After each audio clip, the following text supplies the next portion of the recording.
Laugh out loud, it's the place to be, where geeky minds meet so naturally. From pixel legends to blockbuster heart, dive right in, let's set this vibe apart. Laugh out loud is the place to be.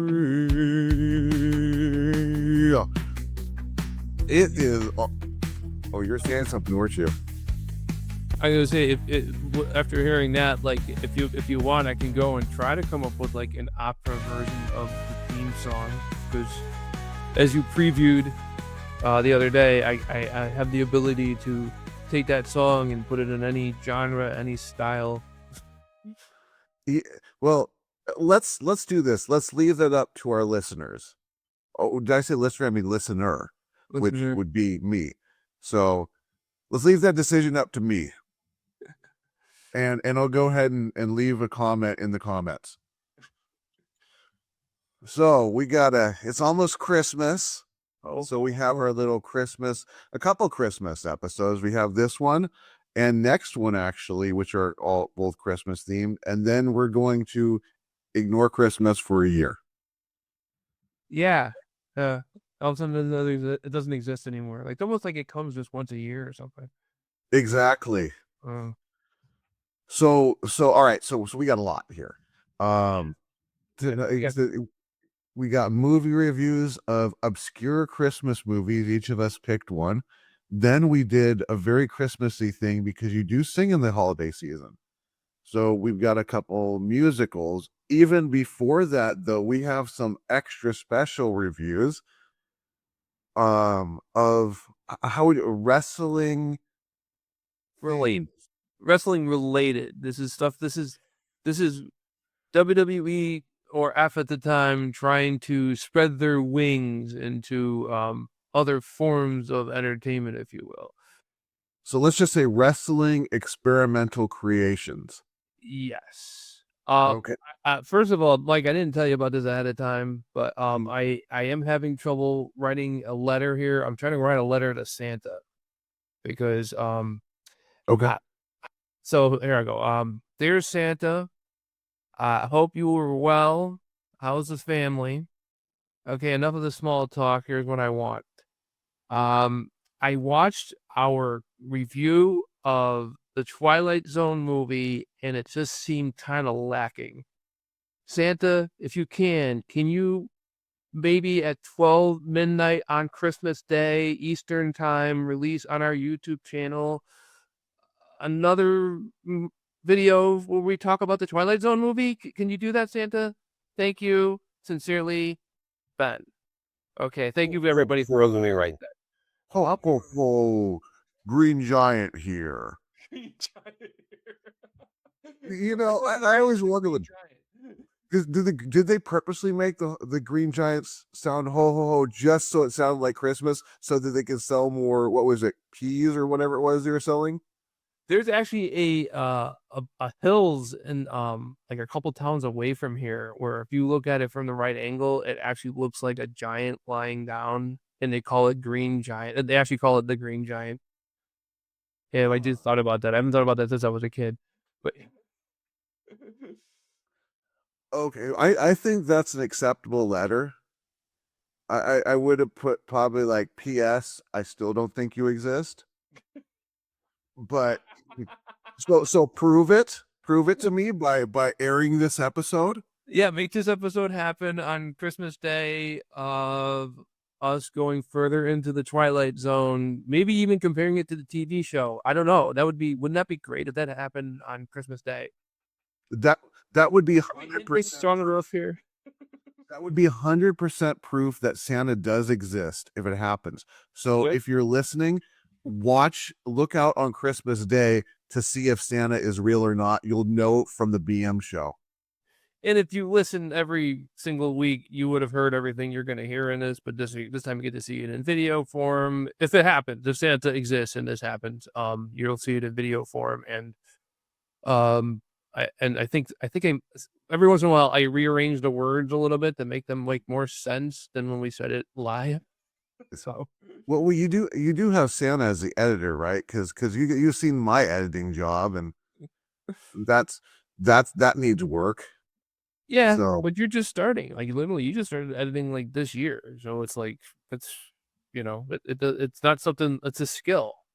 It's like it's it's not like oh anybody can do it. Yeah, if you have CapCut, which gives you all kinds of shortcuts, which Mike you might want to look into. I mean, it does shortcut a lot of stuff, but you're sharing all your shit with the Chinese, so it's up to you. Um, yeah. but yeah, there's like that's what most people use is CapCut, and they come up with these amazing edits, and I'm like, okay, well that's great, but here's the tools, the same tools that CapCut's using automatically. Do it yourself. See, I like my style.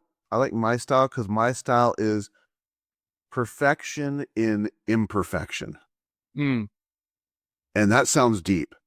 perfection and imperfection. That is deep.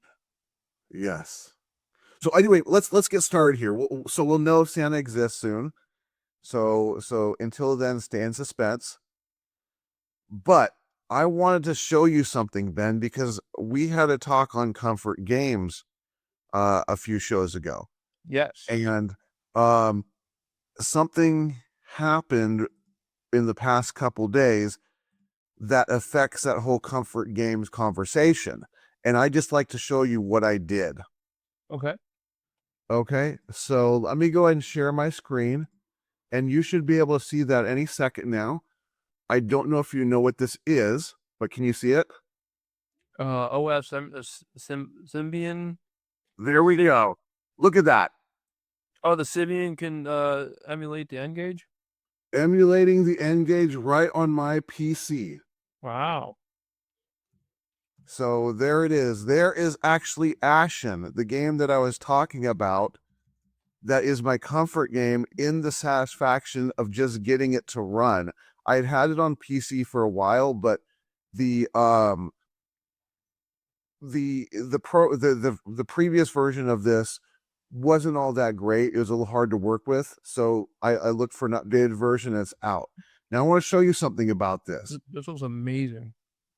Okay, check this out. So this was not in the original game. This is a new issue I have to deal with, okay? So I'm going to hold forward, and I want to tell you when I stop holding forward, okay? Okay. I stopped. What are you on ice? Yeah, the slide in this on the PC version is incredible. So what I'm learning I have to do, even going back, I stopped. So what I have to do is hold forward and tap back twice. Oh, it's annoying. But it's not it's somehow related to Ashen, because if I go to this game here, Operation Shadow something, I actually like this game.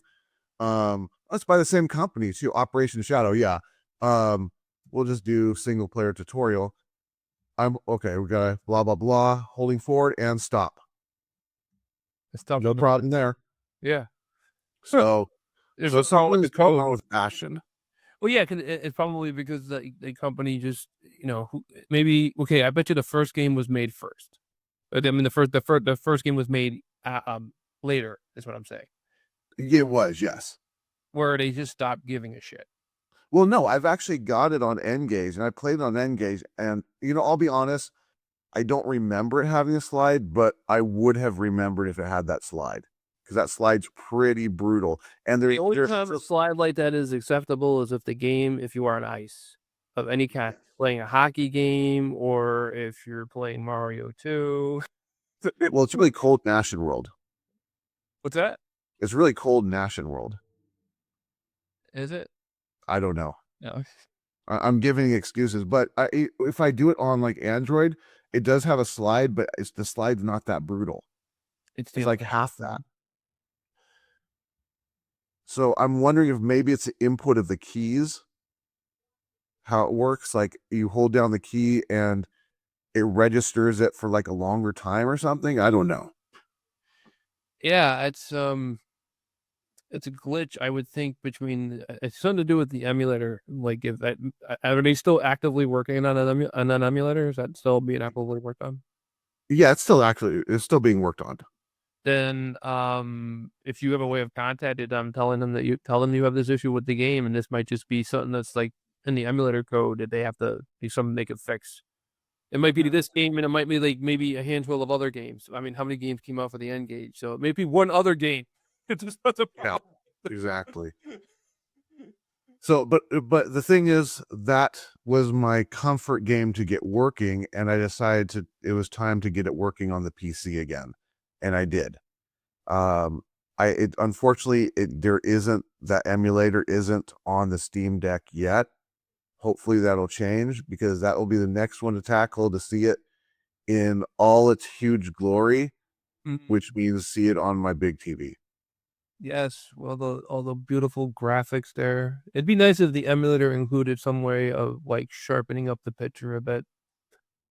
No, I kind of like. I'm one of those weird people that I really like the pixelated, jaggy, glitched out look to the old style on a big screen.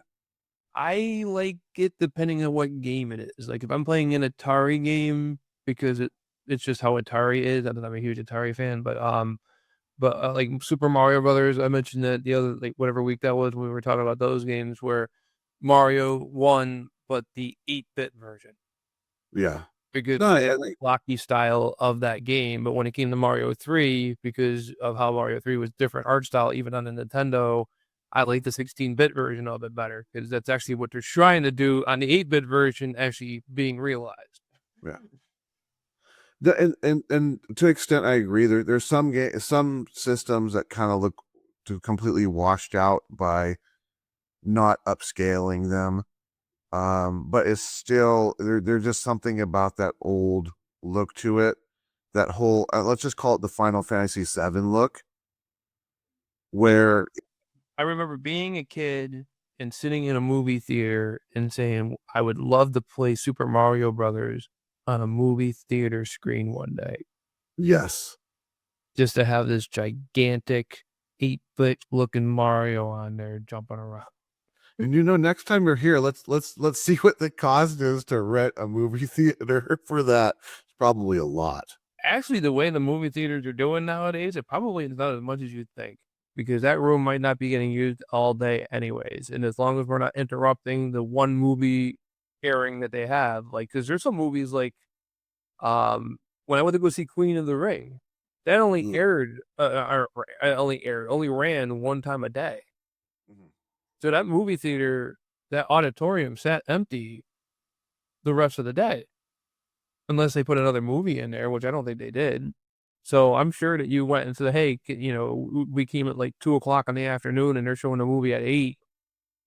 Can we rent the place for 4 hours or something, or 3 hours? Maybe they won't give us 4 if that close." But you know what I'm saying? Like if we went there and said, they probably. What I'm saying is, I don't think it's as expensive as we think it is.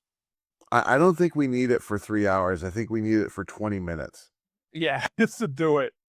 Yeah, I mean, because the complications are also that you'd have to hook the system up to whatever system they're running, and then also have to Bluetooth a controller that's going to have enough range to where you can sit in the audience, but yet it'll pick the system is going to pick it up. So there's complications to it. We have a setup, because I thought about it at the church. We have a setup at the church where I probably could run a video game console in the main room on the big screen, but the lag, and I know the lag is bad because I see the lag just from doing video. Uh-huh. I'm like, the lag is going to be ridiculous. Mm. Like, it's going to be like you're just showing us with like, okay, I stop hitting it and then you stop running. It's going to be like that with like Mario Brothers. See, I was thinking more along the lines you press the jump button, then you get up and go to get your popcorn and soda. By the time you get back, he's just starting to leap. It feels like that when you see people, making fun of it on YouTube. That's usually the joke. But yeah, it's in fact, I think I've only seen that joke done 3 or 4 times by different people. I know like the Angry Video Game Nerd did it, and like everybody did it at some point. So here's my question then for you on movie theaters: standard screen or IMAX for Mario? Oh, standard screen, because IMAX would be ridiculous. That's overkill. On a standard screen, it'll still look kind of normal. I was hoping you could say IMAX. I think that'd be just amazing to see this ridiculously blown up Super Mario. I mean, maybe. I mean, it'd be worth it to see it. but if I'm talking about like what would be like the most comfortable playing, like if I was actually gonna play for the whole game, if I did it on IMAX, I mean, I might like I don't know. I'm not even Could be interesting. thinking. Okay, so I'm gonna say this right now. If we do this, if we actually do this, we have to live cast this. Oh yeah, I mean, I don't know what the rules are on that, but I mean, they don't let you do it for a movie, but I don't think they're gonna give a shit if we're renting it or something. Renting it for Super Mario Brothers. We got to be clear. We want to rent your movie theater so that we can play Super Mario Brothers on the big screen. All right, so what you got to do then is when you're driving around, look for a movie theater that's still open, but it looks like it's barely there, like it's barely open. Oh, I already know a movie theater that'll work for that. Yeah, because that's going to be the ones who are going to give us the best rate. But if we go to the place that's still popping, they're not going to work with us. But It's just the thing is, I got to go in there and ask them. And this is actually a movie theater that Maria and I go to, not frequently, but enough. So I will go in there and ask them, and then from then on, they'll see me as a Super Mario Brothers guy. whatever. Yeah, and I'm fine with that. I actually, I took a couple instruments in to get some repairs done just recently, and I'm actually known as Mr. Miscellaneous, which goes back to one of my instruments that they didn't have the instrument in the system because I took my Sanshin in, and they didn't have Sanshin. They had just standard instruments like, guitar, violin, trumpet. So the work order had to say instrument miscellaneous. Mr. Miscellaneous.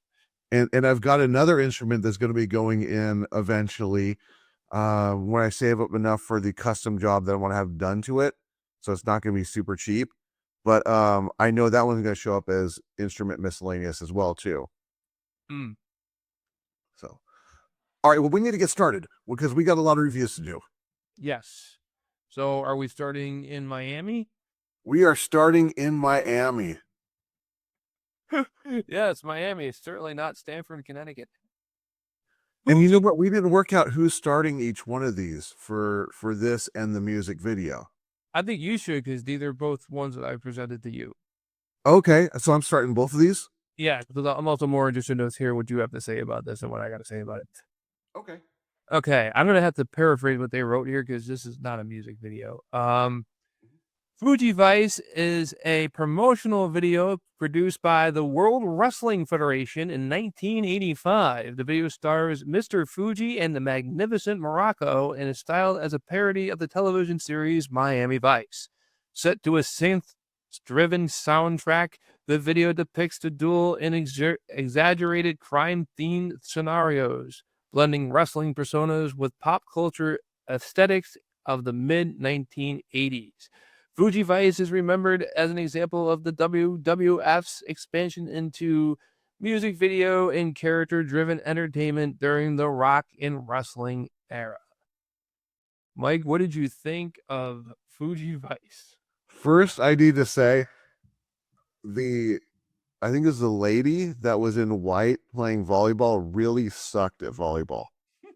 like was the other people on the team were okay, but I think that person was like the person that threw the game because they were betting on the other team.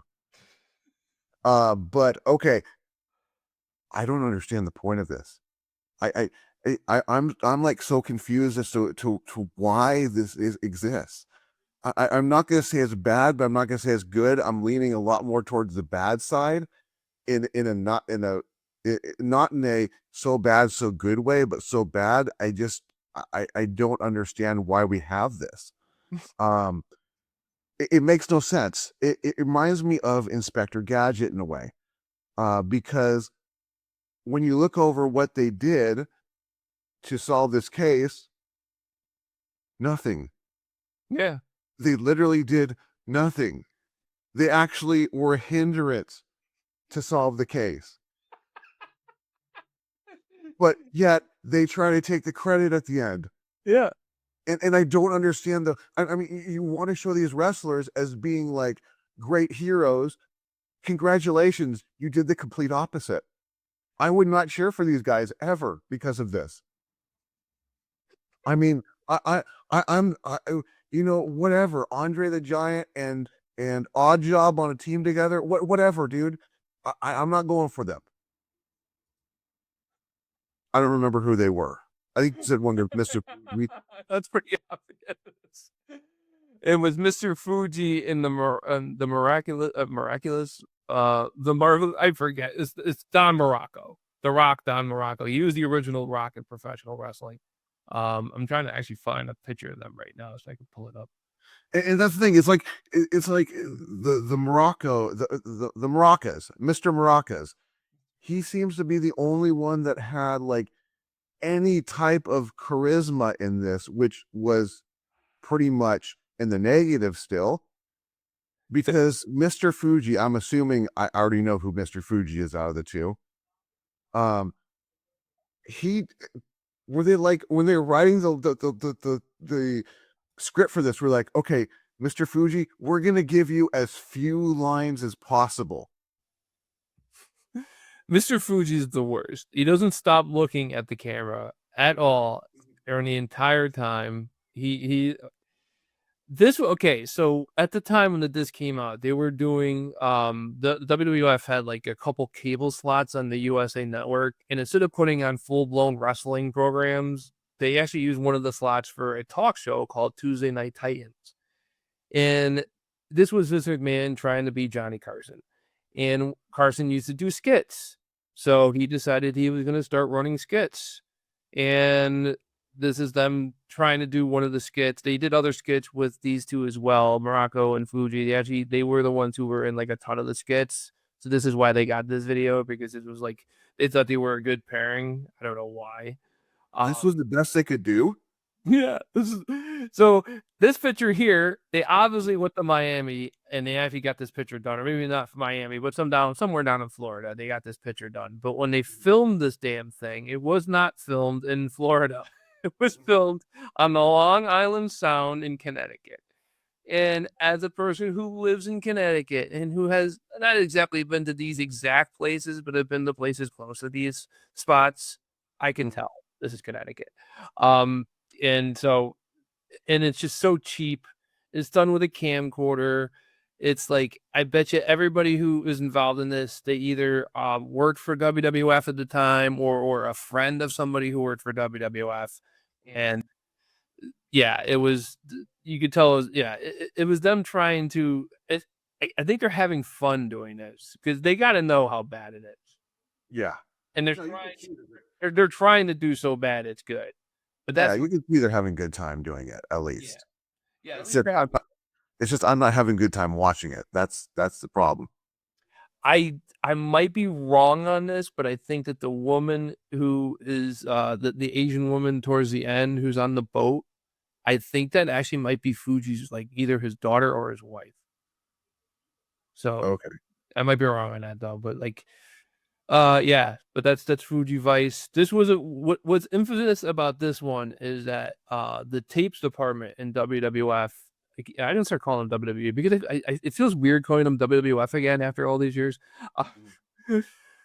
Their tapes department, because this was only like less than 10 minutes long and you could trim it a little bit in the beginning and the end, they would include this on any video where there was leftover room on the tape. So it's like, please, here, watch this. Pretty much. Make it good. You'd be watching, like, I don't know, Body Slammers Invade the World, or because they had these weird titles too. So it'd be like Body Slammers Invade or something like that. And you'd be watching like the end of Body Slammers Invade, where they have all these matches that you would never really want to watch. These are all matches that were cut from TV for a reason, but they go and say, oh, this is a Coliseum exclusive, which really just means this is a match that was a dark match. We recorded it. We have nothing else to do with it, so we're going to make it an exclusive for Coliseum home video, put it on this compilation, where the compilation will always have like Macho Man and Hulk Hogan will be in like a match or at least a segment that kind of sweeten it up a little bit, but it's mostly just going to be a bunch of guys who are higher end they're not main eventers though. And then they was like, okay, well, this is a 1 hour tape. This program was 45 minutes. What are we going to do with this leftover cut? Fuji Vice. Can you imagine if they actually did Fuji Vice on a tape and they're like, okay, so this was 8 minutes. We have an hour left. What else do you put on it?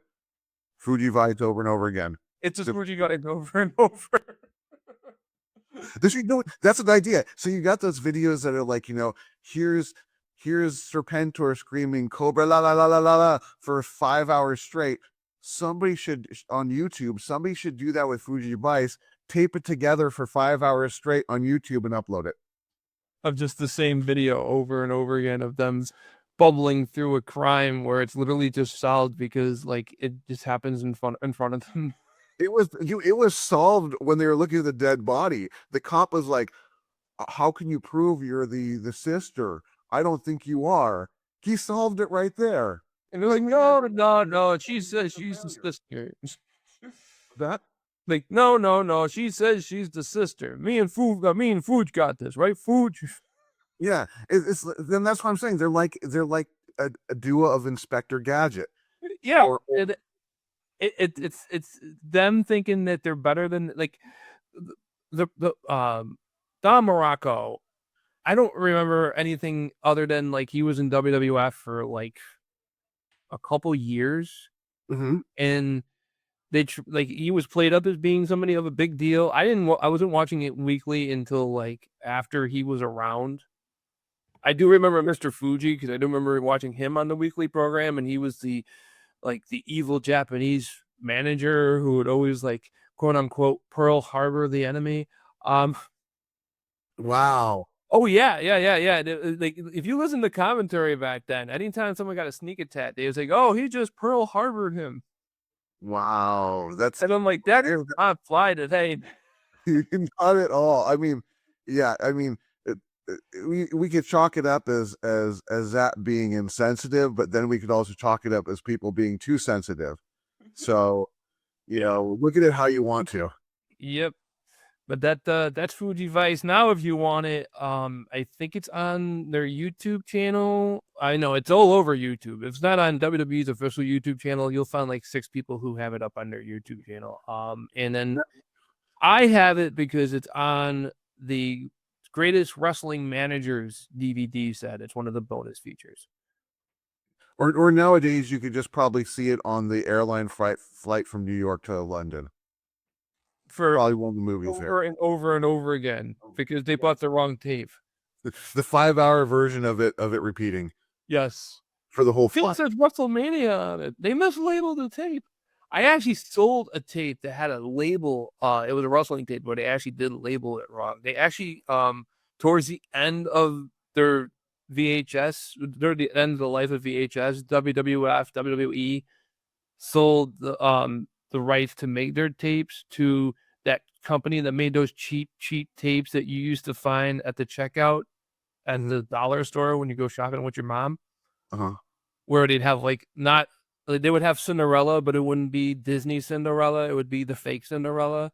Mm-hmm. You know what I mean?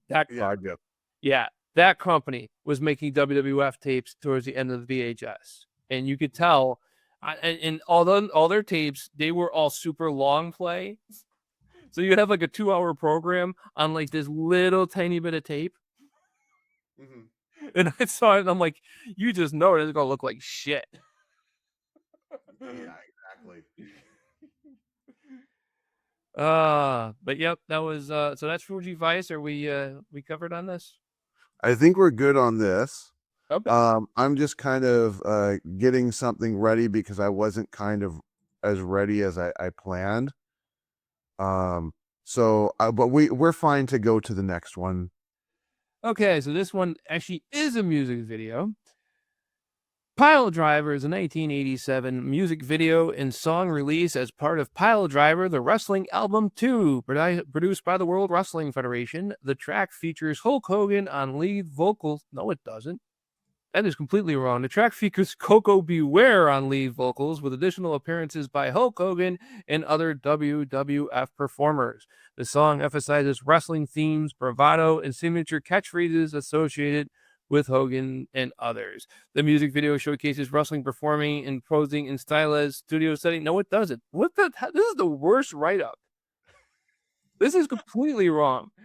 The music video takes place at a construction site featuring WWF wrestlers as construction workers with a boss who is a bit of a pain, so they end up getting back at the boss towards the end of the video. I had to write it now and do it live. We're going to do it live. I'll write it and we'll do it live, damn it. Fucking ChatGPT has no idea what Piledriver is, apparently. Well, you got what? That's all that matters. Yeah. I do this to make it easy so I don't have to think of the words. Because, like, if you listen to our specials, I do that on the fly. And you could tell because you could tell I'm trying to think of the words as I'm saying them. Mm-hmm. Here, I wanted a script so I could just go and be professional. All right, but yeah. Okay, you got through it. Piledriver, it's all you. Okay, so I've listened to a lot of music interesting music in my life, K-pop. I I've listened to a song that goes. I remember it goes, pa pa pa pa pancakey. I am fine with never hearing Piledriver again in my life. I mean, this is. I thought Fuji Vice was bad. This is where I look at wrestling and I notice what they're doing is they're like, who can we find that's going to write us a song for the cheapest amount of money possible? Oh, Jim Johnson, he was already on staff. Okay, the song itself is just bad, like really bad. Like if you're going to watch this music video, my recommendation is set the volume at 0. Anything other than that, even 1, is just rolling the dice at you wanting to stab your eardrums out. But the video itself, there's a creepy moment in the video where I think it is the mariachi guy, Mr. Mariachi, looks like this sensual look on his face, and then it cuts to Hulk Hogan that has that same look, and it feels like they're looking at each other. Who's Mr. Mariachi? Don Mariocha or whatever the dude that was. Oh, the Don Morocco. Okay. Yeah. Don, I'm sorry, Marachis. I don't know, Maracas. I don't know, whatever you want to call them. Don Maracas, whatever. They kind of look at each other at the second, or it feels like they're looking at each other, but I guess they're not. But it kind of looks like they're about to just like run to each other and just embrace tightly. It's really odd. And then, but I think then it cuts to where Hulk Hogan's pouring concrete on the contractor guy, which is another confusing thing. Like at the end, were they trying to say that the contractor, the I can't think of what the head of the contractors is, the not the project manager, but whatever. The foreman. What's that? The foreman? Foreman, thank you. Yes. Were they pointing out that he was going into the porta potty to basically handy a loadout or something? Or was he going to go to the bathroom? I couldn't tell. I thought it looked like he had like a Playboy magazine in his hand. And he's like, ooh, yeah, after seeing all these ladies, I got to go in and do this. I don't know. And I kind of don't want to know, so don't tell me.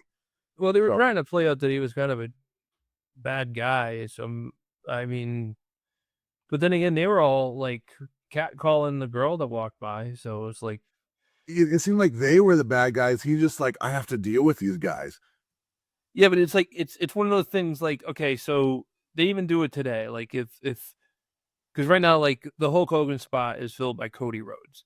If Cody Rhodes was going to go, and as long as he's doing it to somebody who is known to be a bad guy, you can break the rules. Hogan used to do this all the time. He used a chair to hit Ted DiBiase so that Macho Man could win the championship, stuff like that.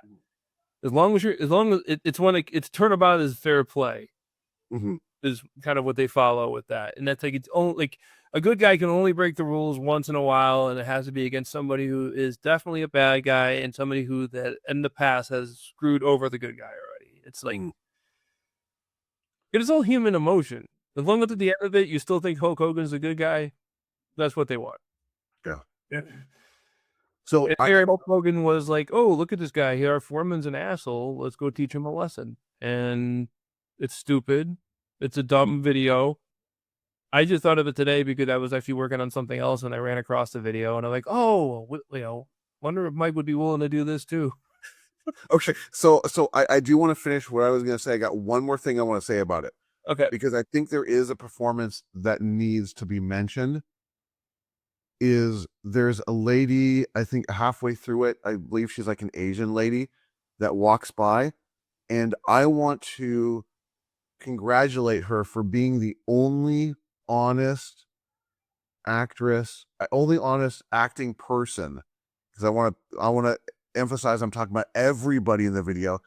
Yep. To actually display the emotion of being there, because she looked so bored as she walked by. And I was so bored watching this. So I related to her. Well, I'm glad you found someone to relate to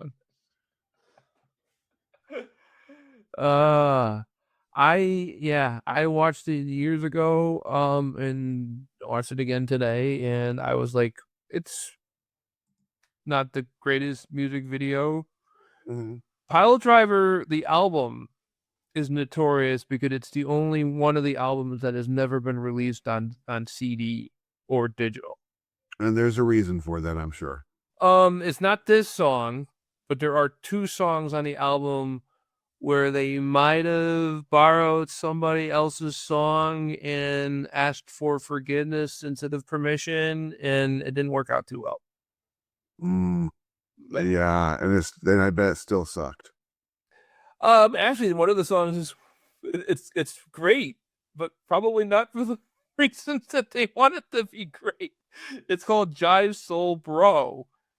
And the video for it, if you want to check that out, I recommend that one. You have to find the full version, which is pretty hard to find, where it starts off with Slick, who is a wrestling manager who kind of looks like a 1970s pimp.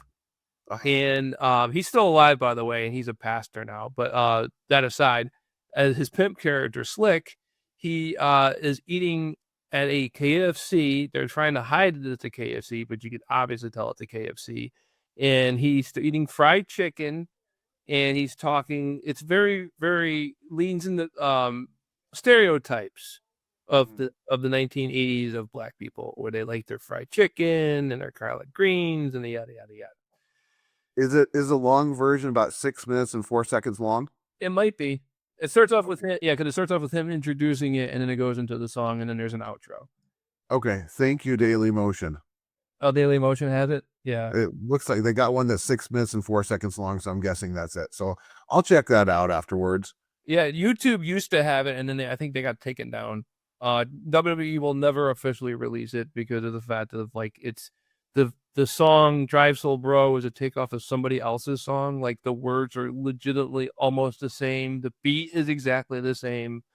It's the same song, slightly modified. Shot. And I forget what the other song was, but there's another song on there as well that they had issues with basically you could tell the song that they had issues with. All the songs on Piledriver have since been re-released in some other album of theirs, except for like Jive Soul Brawl and whatever the other song is. It might just be Jive Soul Brawl, but it's because licensing is the reason why Piledriver 2 has never been re-released. It's been released on tape and record. I have it on tape. Sorry. Yeah. It's a shame because Jive Soul Bro is such a classic song. I'll be experiencing that after this episode. What's that? I'll be experiencing it after this episode. Yeah. But we're still in this episode, and so is that our thoughts on that? That is definitely our thoughts on that. I have no more thoughts. Okay, so Mike didn't like Piledriver, nor did he like Fuji Vice. I like them, but only because I more nostalgia and because it's tied into wrestling. We have some movies. We do have some movies to do. So we'll start with the Christmas movies. We each picked a movie to force the other person to watch. And Ben's pick was the He-Man and She-Ra Christmas special. Yes. My pick was the Ref. So we're going to do them in that order. And then after that, we're going to be touching up on some musicals that we just decided. I don't know how we came about deciding to we decided to do a music episode at one point, and then we were just doing too many movies, so we cut it down. I think we cut the music movies that were related to the idea we had and kept the ones that were big name movies. Yeah, it was something like that. It's like we kept cutting these two movies from other weeks we were gonna do films, and then eventually it was just like, oh, just throw them on Christmas because, like, yeah, I don't know. I don't know why Christmas like these movies. Yes. It's Yeah, so we'll do Little Shop of Horrors and then the Rocky Horror Picture Show. yeah. So I guess we're going to be starting with He-Man and She-Ra, and give me a second and we'll have that up. Unfortunately, I have a really small picture of it. So if you're watching, you may want to stick your face closer to the monitor. And it is now up. Oh, it's not that bad. That's what Mrs. He-Man says. He-Man and She-Ra, a Christmas special, is an animated television special produced by Film Nation and first aired in December of 1985. The special brings together characters from He-Man and the Masters of the Universe and She-Ra, Princess of Power, in a holiday-themed crossover. The story follows He-Man, She-Ra, and their allies as they encounter two human children from Earth who have been stranded on Eternia during Christmas. Skeletor and Hordak attempt to exploit the situation for their own gain, leading to an uneasy alliance between the heroes to save the children and preserve the spirit of the holiday. The special is notable for its overt Christmas messaging, crossover appeal, and its place as one of the more unusual entries in 1980s syndicated animation. Go ahead, Mike. No, this is you. You start on this one. This is the one because I'm the one who presented it? Yeah, because you're the one that picked it. And then I start on the Ref. Okay, well, a lot of this had to do with the fact that you said you wanted an obscure Christmas movie. And I'm like scratching my brain and like trying to think of something. And then for some reason, it's just like, why don't we just do like He-Man and She-Ra Christmas special? And I'm like, oh, that's stupid. And I'm like looking for other stuff. And then I keep going back to the He-Man and She-Ra Christmas special. And finally, I'm like, okay, that's the one I'll do then. I'll do He-Man and She-Ra. And I was a He-Man fan as a kid, and I remember also watching She-Ra because He-Man ran first, and then when He-Man ended, She-Ra started. And this was done. There was two movies. The first movie was the one that was supposed to link the two of them together, and then this one was supposed to be, I think, after She-Ra ended. I'm not really sure, but this was like just another one to have them together to bring He-Man back around. And always do with toys. It had to do with toys. The He-Man line ended, and they started the She-Ra line. And I was a fan of it. I knew what the characters were at the time. Now watching it back, I'm kind of like, I don't remember who everybody is, but I kind of remember like Man of Arms. I didn't remember that was his name, but I didn't remember the character. I remember that Adam is the human name for He-Man, and him and She-Ra were brother and sister. And like one of the things that kind of brought it back around was there was a sermon last year at my church where the pastor's wife gave a sermon where she talked about She-Ra.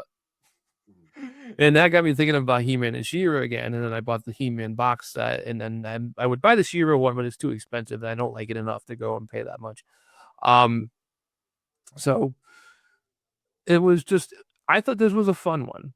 I had a decent message. They didn't mention Jesus. They mentioned everything but Jesus. They mentioned Bethlehem, special time of year, Christmas spirit, spirit of giving, feeling good because of the time of year, la la la la la la, everything around it, other than never actually saying this is to celebrate the birth of Jesus Christ. It was never ever said in the entire thing. But like I said, other than that, I don't know if that was like a word from above saying take the Jesus stuff out of it, because maybe it was in the original one, because it seemed like it could have been, because they covered, like I said, they covered everything but. They did a pretty okay job. It was less commercial in their message than I've seen other places with their message, where at least they're talking about there's more than just the presents, even though that seems to be what they got all excited about. It was got some good action. There's a decent kind of a recap. If you don't know who these people are, you get a bit of a recap, but not much of a recap. You still don't know who half these characters are when you're watching it if you don't know ahead of time. Mm. I for what it is, I gave it a thumbs up. So Mike, Okay. I learned something watching this is I need to pick my words better. I need to next time say an obscure Christmas movie that you know and like. Because you really just blindsided me with this one. I didn't expect this. Now I did, like I had mentioned, there is that little bit of a mix up of what to watch. So I'm hoping that I don't get the two like fully mixed up between the one that I started watching. oh yeah, just, we were watching this off my Plex server, and the video files for this and the other She-Man and He-Ra, the last He-Man and the other She-Man and She-Ra crossover episode, the titles were reversed.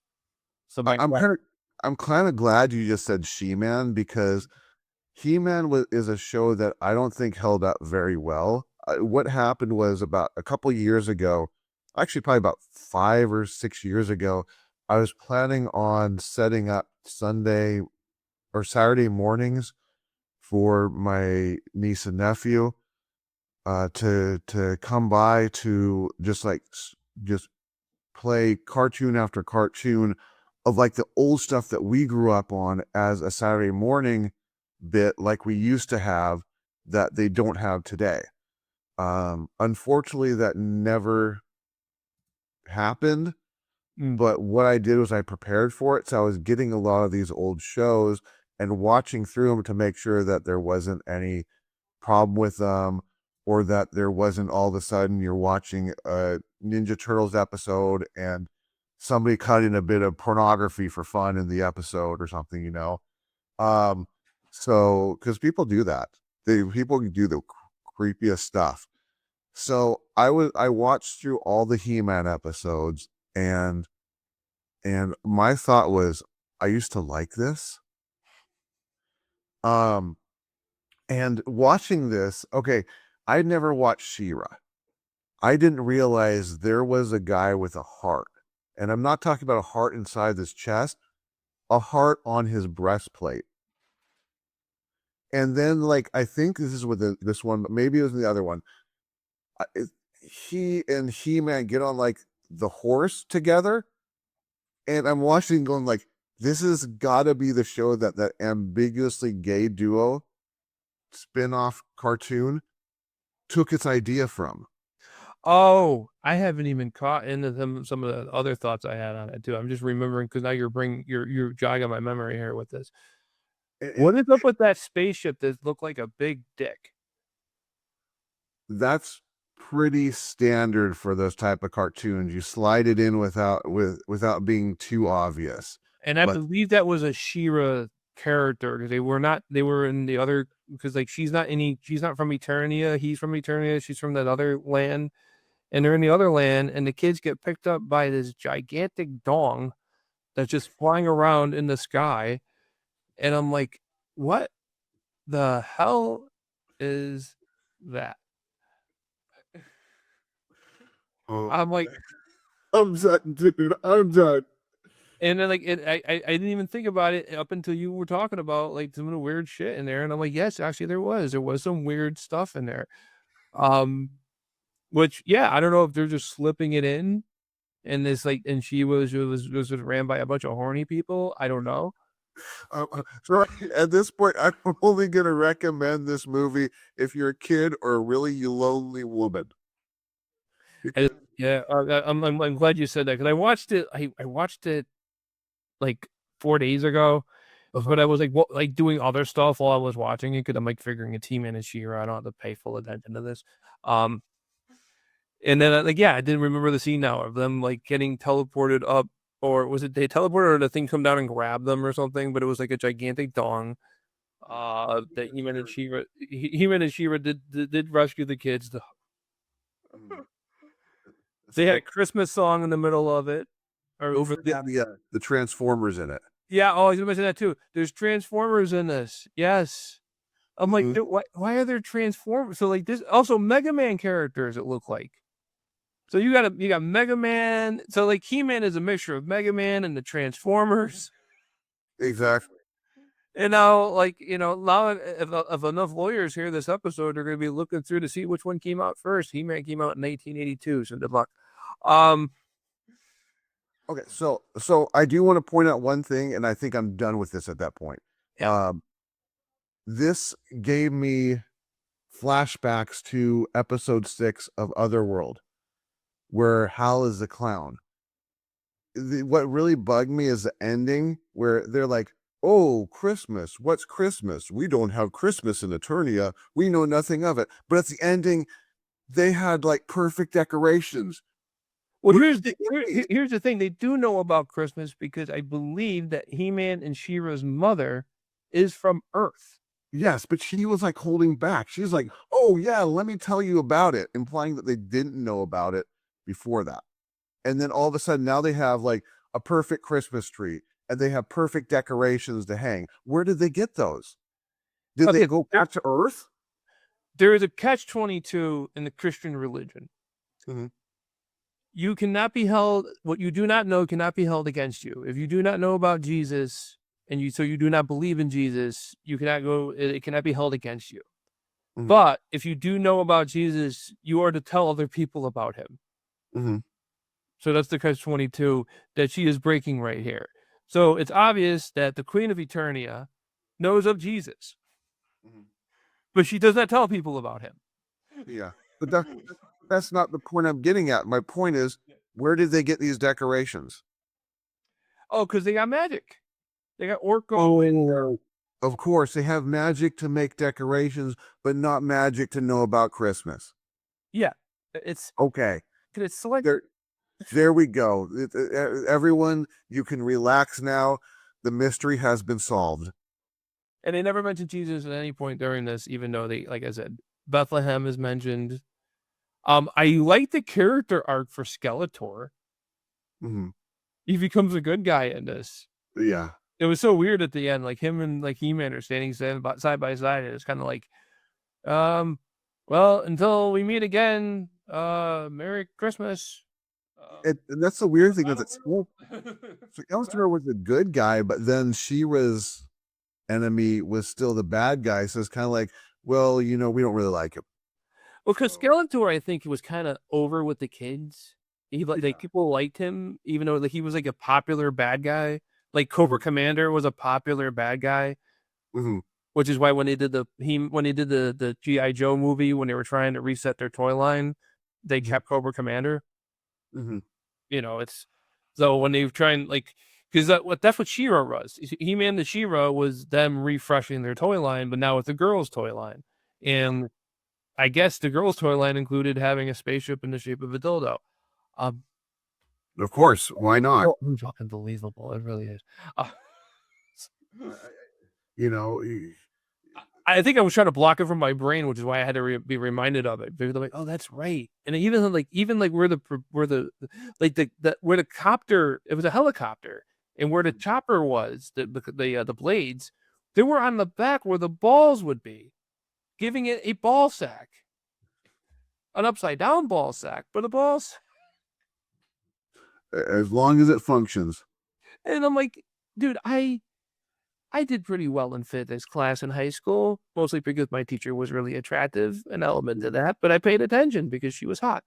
And I learned that having a propeller on this all the way on one side of the helicopter probably doesn't work very well.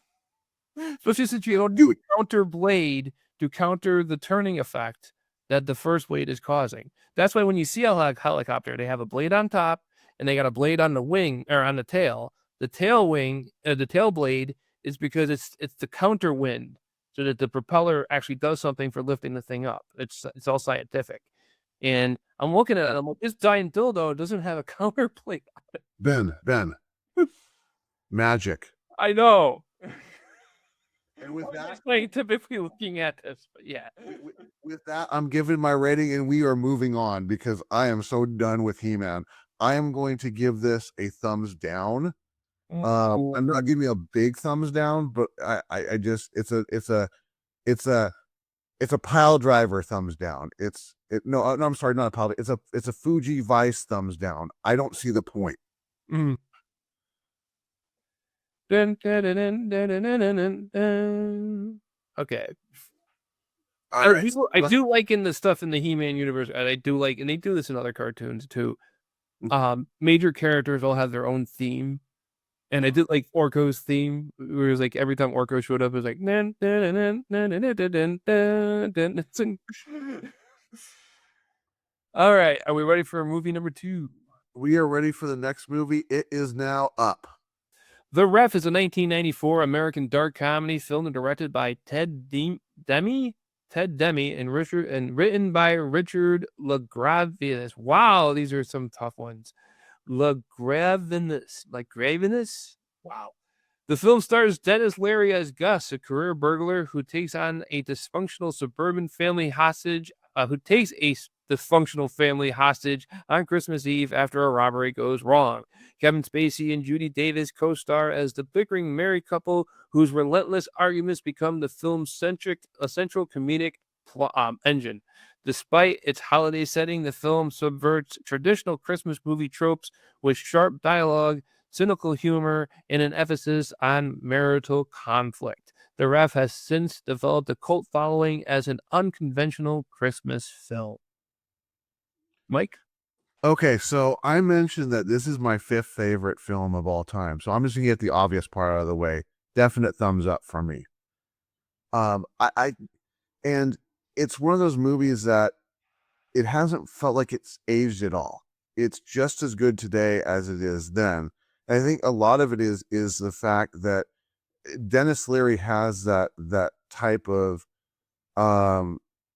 sarcasm to him that really complements the dysfunctional family that is put together for the movie. And the best line it is where he basically says that emphasizes this is where he says that he kidnapped his parents. This is one of those movies that Maria's watched and Maria loved as well too, to the point where we still quote it to this day and quote it a whole lot. I ended up, first time I saw this, ended up like watching it halfway through, and I figured, oh, it's a Dennis Leary movie. I've heard his song that he did, so it's just gonna be this cheesy, dumb movie. But then I had to go back and watch it. I don't know how many times I've watched at this point, and there isn't, all those times I've watched it, there isn't a one time where I've been like disappointed or said, oh, I'm getting sick and tired of this movie. I don't, because it's just so well put together, and the fact that they do it in Christmas makes it even better to bring out all this conflict that's coming out in it. Now, with the dysfunctional marriage part, you can see that this is what ended up leading Kevin Spacey to his role in American Beauty. I mean, I saw that too. Yeah, this is basically the rough draft to American Beauty. Yeah, I was noticing that too. I'm like, this feels like like a rough version of this character from that. Yep. Exactly. So this is one of those movies where I don't think I can come up with something to say that I wouldn't like about it, because I think everybody in this movie does such a great job, from Dennis Leary being that pissed off criminal type, Kevin Spacey, and I can't think of what was her name, Julie Davis. What was her name? Judy Davis. Judy Davis. Yes, they both did the whole dysfunctional husband and wife situation so good. And Judy Davis had this nonchalant style to her. It was like, oh, I had an affair, big deal, whatever. And even like going through the grandmother, the the husband and wife that was the brother to Kevin Spacey's character, I believe, was a relationship, and how they interacted together, where she was extremely dominant and he was just totally like silent the majority of the time until he stands up for her or stands up against her. And even the kids, they were like they all did such a great job on this movie to bring those characters to life. But I think that the star of the movie is definitely Santa Claus. There was a point where when I was a kid that the part where he's like, "You think you could take me? I'm Santa Claus." I laughed so hard, I rewound it, and my buddy was there too, and we were both laughing. Rewound it, played it again, laughed even more, rewound it, played it again, and did that for like 15 times, and it never was unfunny. So Wow. I this is a movie that I highly recommend, even if it's July. Watch this movie because it is just fantastic. Ben?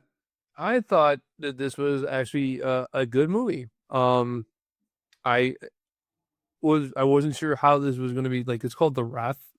Mhm, I when I first heard of the movie The Ref, I actually thought it was going to be a hockey movie mhm. because I know that Dennis Leary is like a huge hockey fan.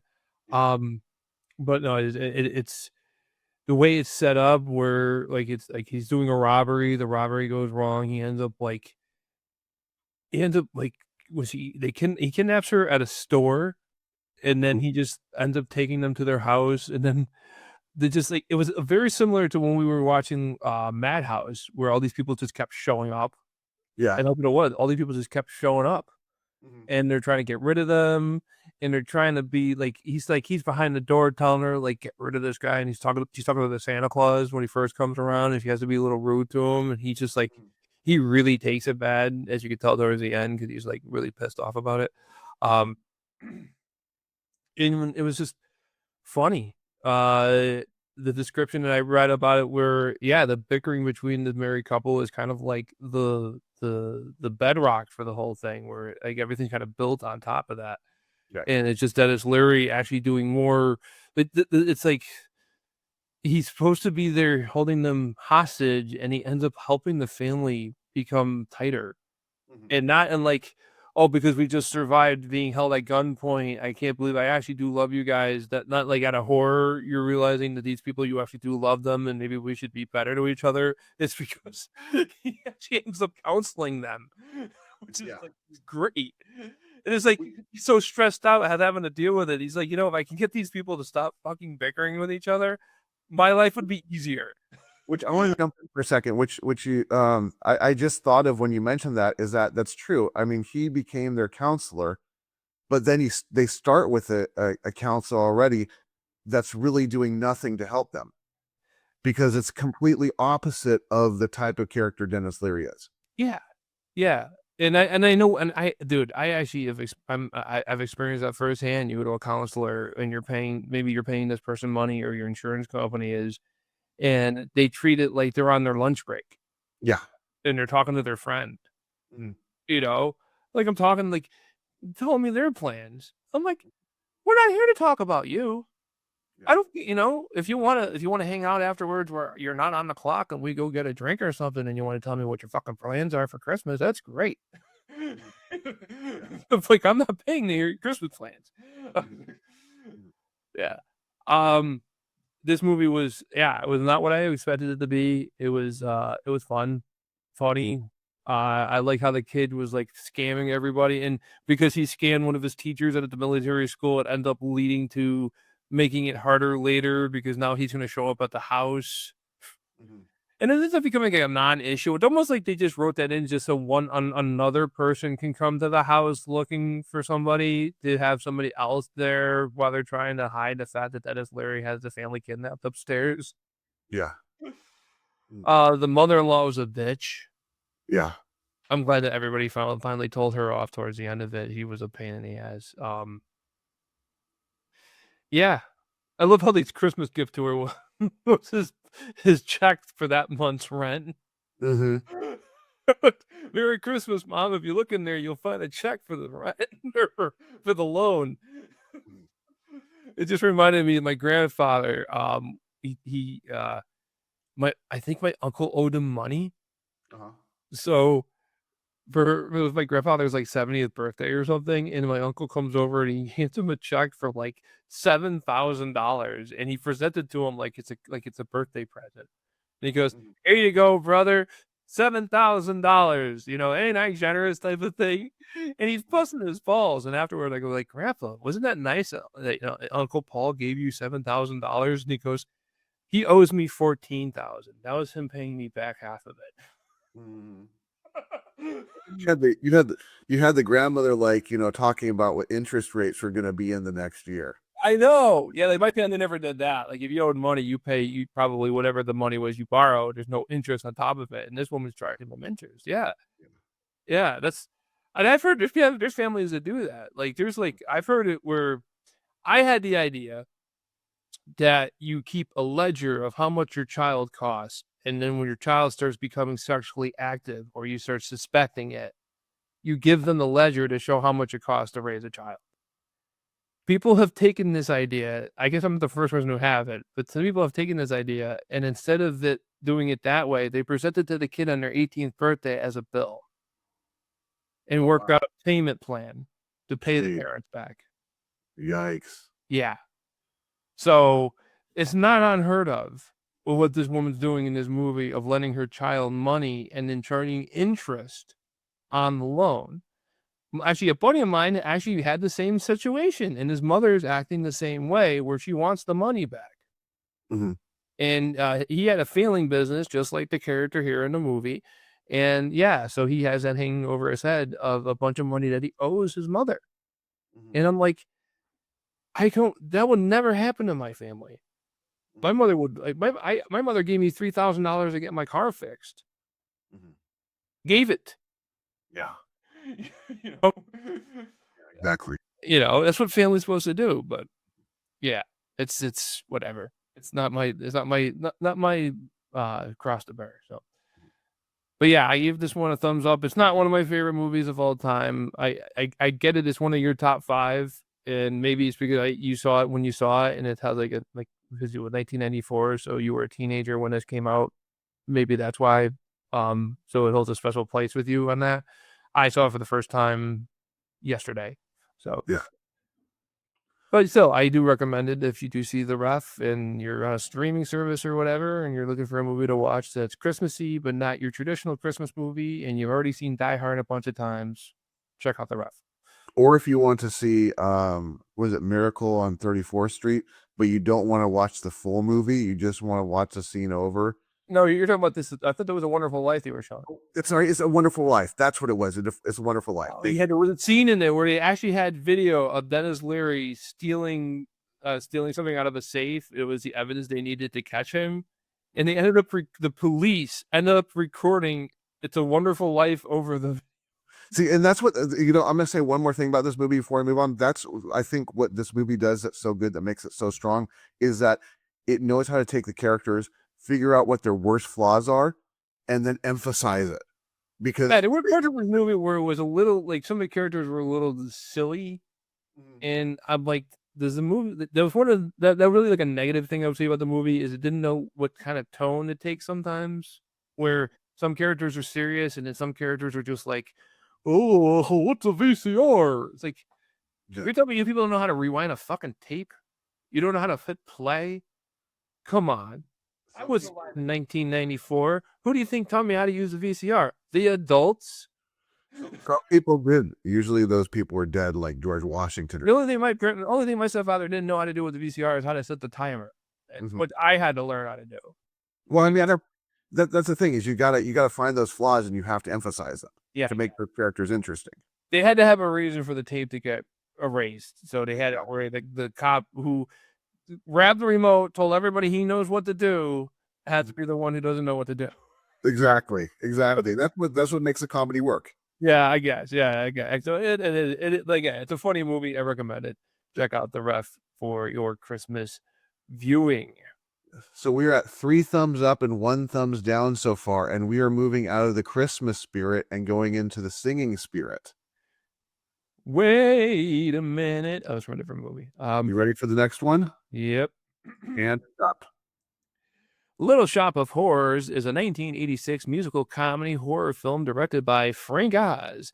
Based on the stage musical of the same name, the film stars Rick Moranis as Seymour Krelborn, a meek florist assistant who discovers a mysterious plant that feeds on human blood and flesh. Helen Green reprises her role as Audrey and Seymour's co-worker and love interest. Let me try this again. Ellen Green reprises her stage role as Audrey, Seymour's co-worker and love interest, while the voice of the plant, Audrey 2, is provided by Levi Stubbs. The film blends dark comedy, satire, and musical numbers with creature effects, becoming a critical and commercial success. Over time, it has become a cult classic, particularly praised for its practical effects, music by Alan Menken and Howard Ashman, and Rick Moranis' performance. Is this me or you? This is you. This was fun. I saw this when I was a kid, I think, and I don't remember much of it other than it had a gigantic plant. I didn't remember that the plant ate people. I thought that was great. This was something like you kind of throw out the whole belief thing and just roll with it. And if you just roll with it, it is so much fun. He's in love with this Audrey girl who is kind of like okay. But to him, she's the most beautiful girl in the world. I know I've seen that in real life where you see somebody who like he's completely head over heels over somebody, and you're like, yeah, it's all you, man. and is it just there are a lot of stars in this. This is another John Candy movie. John Candy has a cameo in this. Steve Martin's in this movie. He actually plays Audrey's abusive boyfriend. And it's a love story that's mixed in with an alien horror story. And it's just fun because it's a total mess. Like, it's so unbelievable, and it's like you throw the whole thing. As soon as you see a talking plant, you're like, just take all your disbeliefs and just throw them out the window. Yeah. Like, this movie is completely unbelievable. You're just here to have fun. And this is what the movie is. It's a fun musical. It's a good time. It's a stupid premise. I love it when they put the plant in the window and that one guy comes in and the most unbelievably acted customer ever, and he purposely overacted it to make it unbelievable. Yep. It's like the people, anytime you see anything bad in this movie, they are purposely making it bad. Mm-hmm. For comedic effect, and it works. Yes. So this gives a big solid thumbs up. I actually now want to watch this live on stage. It's so good. So that's Little Shop of Horrors from me. So Mike. Okay, so I'm actually I was gonna start with a little bit of history with this movie with me, but I actually want to jump off on something you were saying. Is that I do like that scene you're talking about where the guy comes in and he overacts. There was one person that was overacting that I think was not good. And I just want to mention that person right now, which is Bill Murray's character. I thought Bill Murray's character was completely awful in this. Okay. I got that out of the way. Just want to get that out of the way. But now I want to kind of get into the history of this because this is kind of interesting. I remember seeing this when they had those the pay-per-view channels. This is one of the movies that was on there at one point that I'd see the ads for all the time, and I would be so curious about it. I didn't realize it was a musical at that time. But I wanted to watch it. I really wanted to watch it so bad. But it's a pay-per-view, and I'm not going to ask my parents, oh, can you pay, $5 so I can watch this on the station? Back then, that was just a lot of money. I don't remember how much it was. I'm guessing. But what about the same price as if you went to a video store and rented it? Yeah, exactly. But you'd have to sit down and watch it from beginning to end, nonstop. Whereas a video, you can pause it if necessary. But if you have a VCR, you could also record it. True. Which is so like my grandfather had a box, and that's what we used to do. We used to like record the movies. But go ahead. That's a good point, but that's not the point. Yeah. Okay. So fast forward about 10 years later, and then I finally watch this movie. I had, I think this was one of my exes had it or something like that. And I just remembered like it was a movie I always wanted to see. I didn't realize it was a musical. I'm not a fan of musicals. So when I watched it, I just sat through it. I'm like, okay, this is nothing like I expected this to be. So I don't know how I feel about this. Um, and I just saw it that one time. Now watching it again, I really enjoyed this movie a lot. Yeah, it's fun. Uh, I think though that the best performance in this whole movie has to go to Steve Martin. As the evil dentist. As the evil dentist, he is absolutely fantastic. Because he still has that kind of, I don't know how to describe it, that serious but sarcastic but snarky feel to him, I guess. And that he had it in Planes, Trains, and Automobiles, but now he has it like in a more silly comedic way in this one, where he's also just trying to be a badass as well too. So his character is really complex, and he does a really good job about making it fun and humorous at the same time. The music in this is absolutely spot on. I mean, the music actually has to do with the story, and I mentioned that because that's important to mention right now for later. Like you open up with the song about being on Skid Row, and I'm like, okay, perfect. They're using this to really get that setting and get that feel of how it is to live there. And I think a few actors that need to be pointed out are the 3 women narrator singers. I think they did a fantastic job as well too, being that narrator singer and mixing into each type of setting as well too, and the story. Now it took till about yesterday for me to think of what I really wanted to say about this movie and what I really like about this movie. And I think is missed in the fact that there's this very dark side to it, but there's this very fun side to it. And really, this movie comes down to a simple question that's actually pretty deep. And it's, how far are you willing to go for fortune and fame? Mhm. What are you willing to sacrifice? And exactly, and this is what it starts out on that lower end, and it's a whole like addiction thing. It starts on the lower end where he's just cutting his fingers and doing little droplets, and look what it comes to in the end. And at that point, he's realizing he's gone too far and he needs to put a stop to it, because it's not the plant that's the problem. He's the problem because he's feeding this addiction. You know what this kind of reminded me of Mhm. was the Mars Attacks. Mm-hmm. It's very much in the same vein as Mars Attacks. It's very, these are aliens, and that's what the plant is. The plant is an alien, Yeah. and they're here to take over the Earth. Mm-hmm. Yeah. But it's done also in that silly feel too, just like Little Shop of Horrors. Yep. So, and that's why I definitely want to give this a thumbs up. And I say that if you haven't watched The Ref, watch The Ref. But after you watch The Ref, watch Little Shop of Horrors as well too, Yeah. because it's definitely worth watching. It's not a Christmas movie, so you can watch it anytime. But yeah. Yeah, but make it a Christmas movie in your household. Yes. Yes. So, Okay, kids, let's watch that movie about the plant that eats people. so yeah, definite thumbs up from me. Yeah, for me. And that's what all I have for it. All right. So we're now at what 5 thumbs up and 1 thumbs down. Yep. So we're doing pretty good this one. So now you ready for the last one? Yep. It's up. The Rocky Horror Picture Show is a 1975 musical comedy horror film directed by Jay Sharman based on the stage production called The Rocky Horror Show.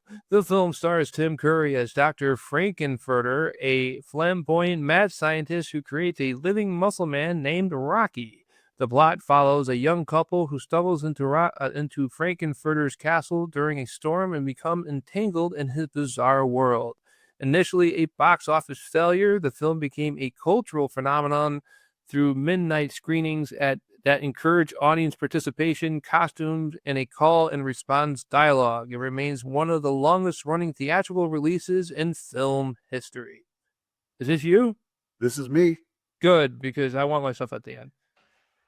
Okay, so when we watched Animal House, there was something that I really wanted to say about Animal House. And that was that Animal House is by far the worst and most pointless movie that we have ever watched for any of these episodes. And I would have been truthful. The problem was that I watched the Rocky Horror Picture Show a couple days before we did that episode, at which point I would have been lying. Oh my gosh. Okay. When this movie started and I'm watching a Mouse Thing double feature, I already knew that I don't want to be here. This movie, I purposely avoid this movie. I had a feeling like this is a movie I never want to see in my life. And then you mentioned it, I'm like, oh boy, I never want to see this, but now I'm going to see this. Now after seeing it, I wish I'd never seen this movie in my life. It's this.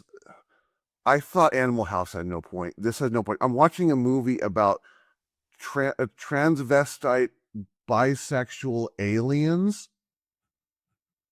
What the thing doesn't make any sense. I'm sure it's there to not make sense because it wants to be more shocking, which maybe back in the day, yes, this would have been shocking.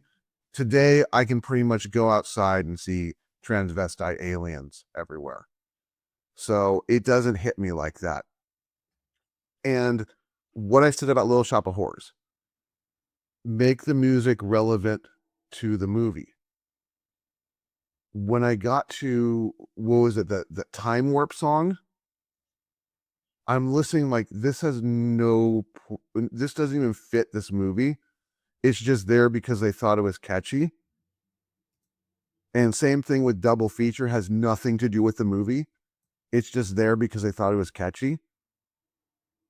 But the thing is, the one thing this movie would have definitely benefited from was good music. Because I don't like any of the songs in this movie. Even if I was just listening to the soundtrack and skip the whole pointless movie, I still wouldn't like it. And that's a problem because you're a musical. And that's what you're supposed to do.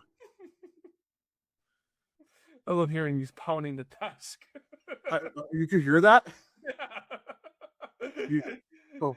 It's supposed to be a beautiful, often and no muted. And I think it's ironic that like he sexually assaults both of them. Yeah. And they both give in, and then they're both upset with each other for giving in.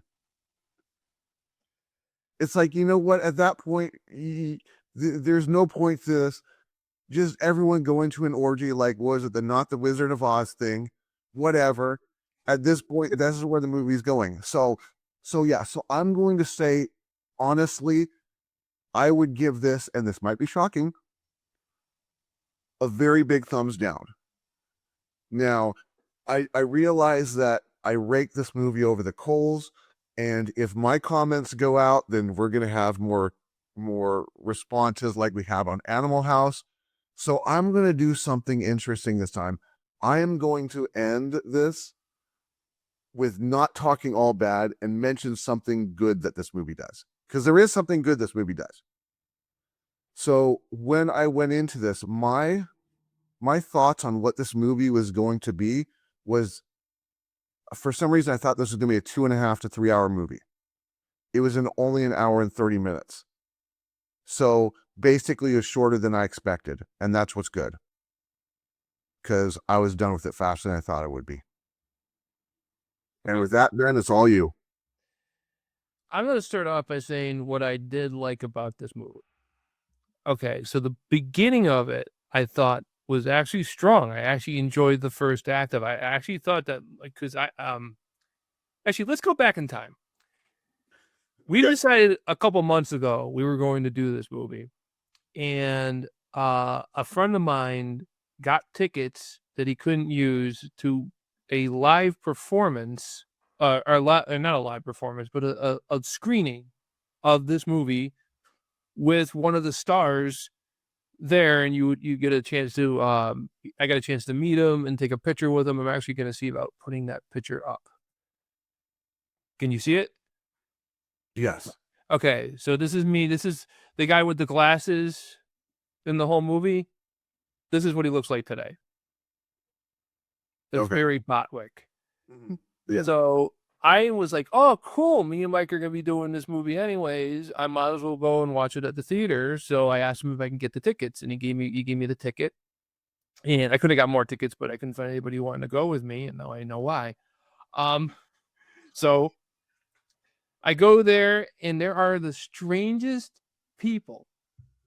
There were two women who were walking around wearing a white dress, white button-down shirt, open with their bra exposed, and I couldn't figure out why. And after watching the movie, I do know why now. And I got to the part of it right before the movie was about to start. They started having men coming out in women's garb, and they were doing a cross-dressing beauty pageant competition thing.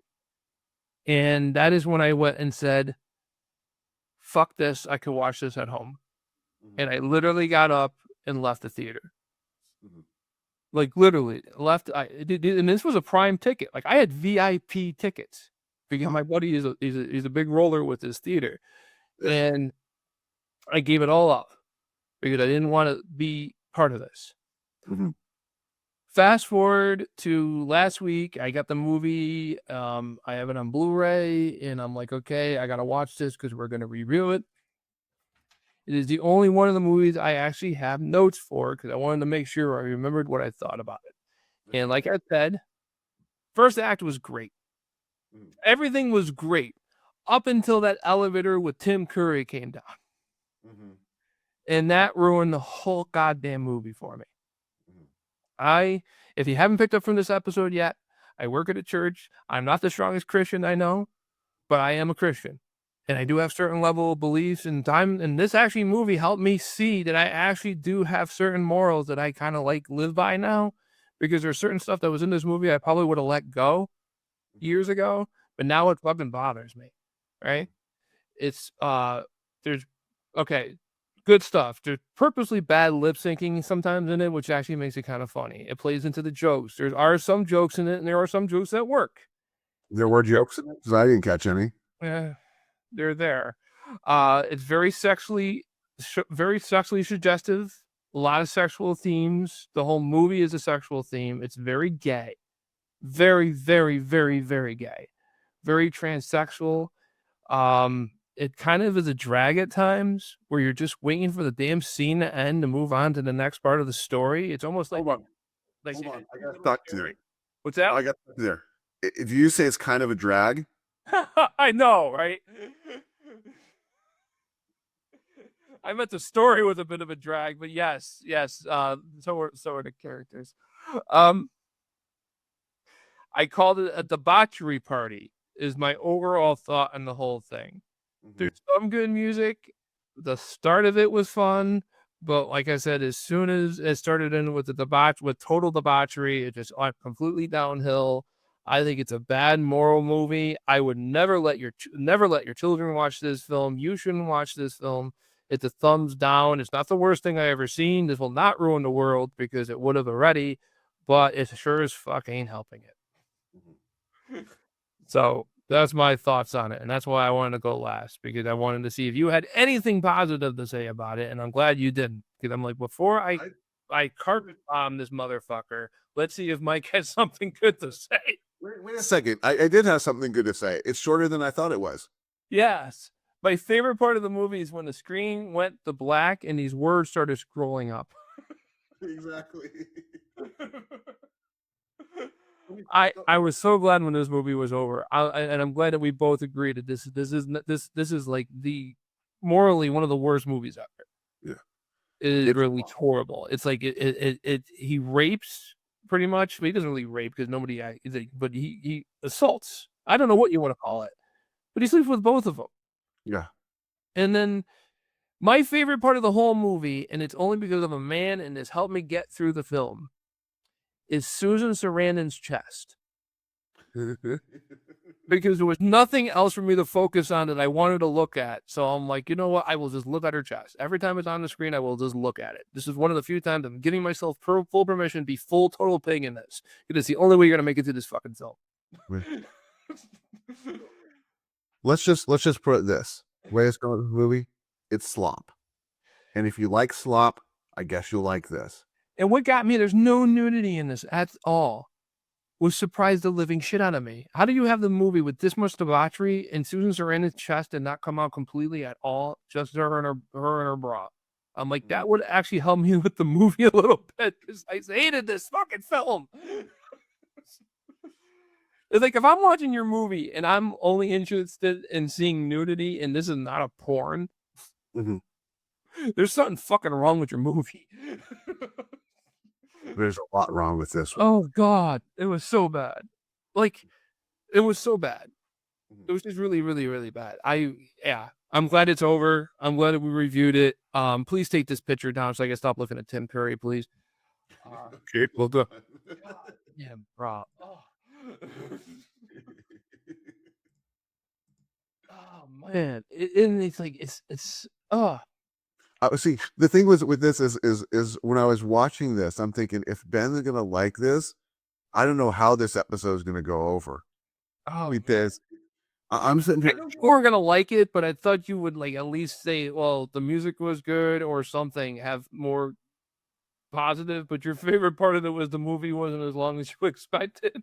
Yeah, exactly. I had more positive things. I'm like, well, at least Susan Sarandon, her face is but her chest is nice. Oh man. Oh well, that's the reviews for today. Next week, this is something I think we've already done when we were on Spotify, but now since we're on YouTube, we have to do this again since it's Christmas week. How Santa saved Christmas for us, the best and most memorable gifts that we got for Christmas. If the good time to put your money down, folks, will they mention video game consoles of some sort? Possibly. And it doesn't, and let me specify, it does not have to be a gift from someone to you. It can be a gift you gave to yourself, because that will be one of mine. Yes. So these are times, when you got the really cool gift for Christmas, or you bought yourself. Because you get these. Sometimes you get really good deals on Black Friday. Yes, exactly.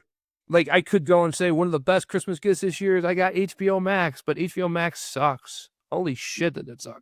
I'm like looking through this their app. It's unorganized. I can't find shit.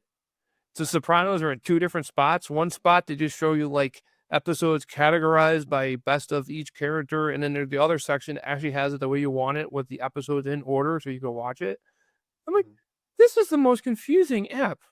And there's no link to get from one thing to the other. And then like Plex, which is what I use for my home media, and Mike, you use it. You're on my Plex too. It's so much better organized. I'm like, why can't these companies just see what Plex does and just copy what Plex does? By the way, I just want to let you know you're still sharing your picture. I don't know if you knew that or not. Oh, am I? Yeah, you are. There you go. So people How about getting your picture then? Would both of our pictures up then if we look at the recording?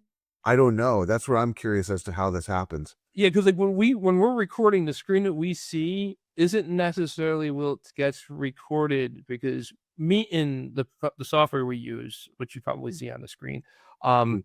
they record it for us, which is how we used to do it when we didn't with Skype. Skype would record it for us, and we would just download Yeah. it from Skype. Yeah. That was actually one of the things I was looking for when I found me, and I was like, "What does Skype offer us, and how can we do what Skype offered without having to pay every month?" Because Skype said, "Oh, yeah, we're gonna be going into Microsoft Teams," and Microsoft Teams is like, "We offer everything that Skype offers for free, really, except for recording." Mhm. That's what we need it for. Exactly. I could just call Mike on the phone and do this. Sure didn't want to record. All right, folks. So yeah, next week, favorite Christmas gifts. Until then, Mike, do you have a final word for us? Actually, I don't.